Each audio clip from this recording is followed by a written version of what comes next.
Dani Gasparini, and welcome to this segment of Penn Voice. I am joined today by Maria Yap, who is the founder of and executive director of Peninsula Food Runners.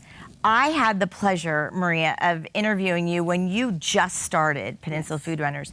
And I will tell you, it was probably one of my favorite interviews and most exciting things that happened about 5 years ago. So I'm so glad to have you back because Peninsula Food Runners is so important. So rather than me ramble on, tell us a little bit about Peninsula Food Runners and your mission. Thank you. Peninsula Food Runners is a 501c nonprofit organization that relays surplus food to the needy and also to reduce food waste in the landfill.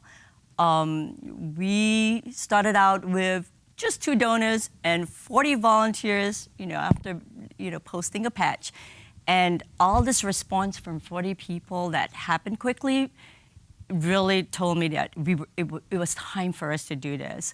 In 2013, when we first started, we were just, with just 2 donors. It was very, very small amount.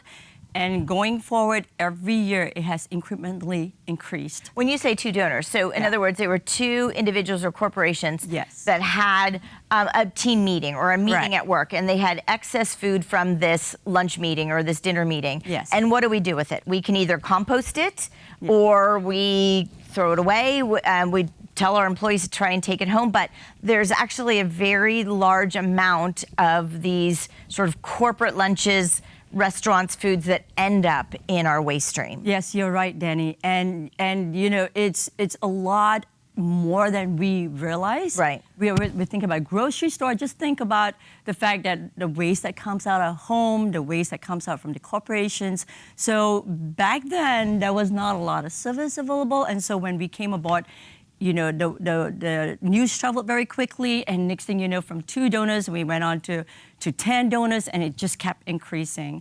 Presently, we are at over 800 donors in our system that have signed up, and they would donate either once, whenever they have food, or they can set up a regular run. Right. So, we have come a long way.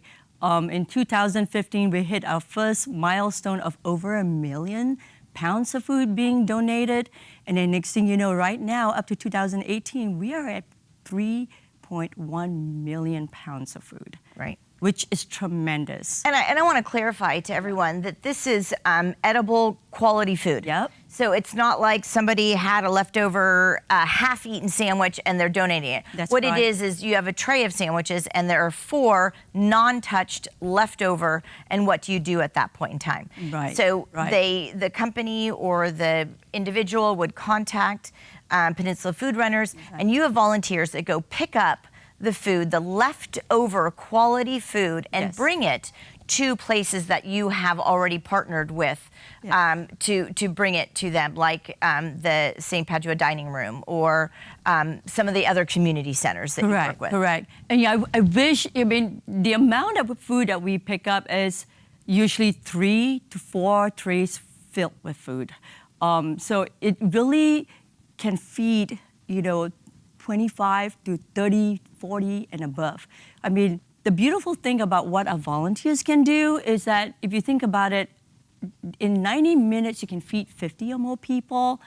Can you imagine trying to do that in 90 minutes, shop for your food, cook for your food, and then package your food? Package your food. It's just impossible. Whereas you as a volunteer, you can do that and take it to a very needy shelter. And so what we do, a lot of our volunteers are wonderful. They understand our mission, and they also understand the need for us to reduce food waste in the landfill. As you know, with all the household gases that are going on, and we will very much like to reduce all that, to stop the climate. Well, it's a wonderful goal as the county has to reduce its food waste 25%. But more than that, it's feeding people who need food. Exactly. So it's your proverbial win-win. But so tell us a little bit about who some of your partners are on the food donation side, and who are some of your recipients That's wonderful. We have quite a few. We've had Rebecca Jane. We have LinkedIn. LinkedIn gives us food 5 days a week from all their 5 cafes. Microsoft is part of that group. We have Google, who also provides us food, and we have a lot of these startup companies. Right. Who would bring in food, breakfast, lunch, and dinner. Salesforce IQ is one of them. I mean, and the amount of food that we're getting, we spread it out to many of these different shelters in the community. So everyone is getting the quantity that they need. Right. We're not overwhelming them too much, because really at the shelter level, there's also food waste. And that's the thing we want to avoid. And the program has really picked up, and I have to say this is because we have a technology that we're using, a software called ChowMatch. I know everyone jokes about it. It's like, are we matching kibbles? Right, ChowMatch. It's not. Right. But the developer decided to use the name, and he loved ChowMatch. it. Yeah, ChowMatch. But if I didn't have that software, I don't think we'll be able to be as efficient as we can be, because right now with that software, the donor can sign up immediately and schedule what they a have. food run, post it in real time, and then our volunteers get the alert right away, and they say, "Oh my gosh, I'm going to be there. I can do it on my way to dropping off my child to soccer." Right. And then the recipient gets a message too. They say, "By the way, you got food coming," and they're like, "Oh, this is wonderful.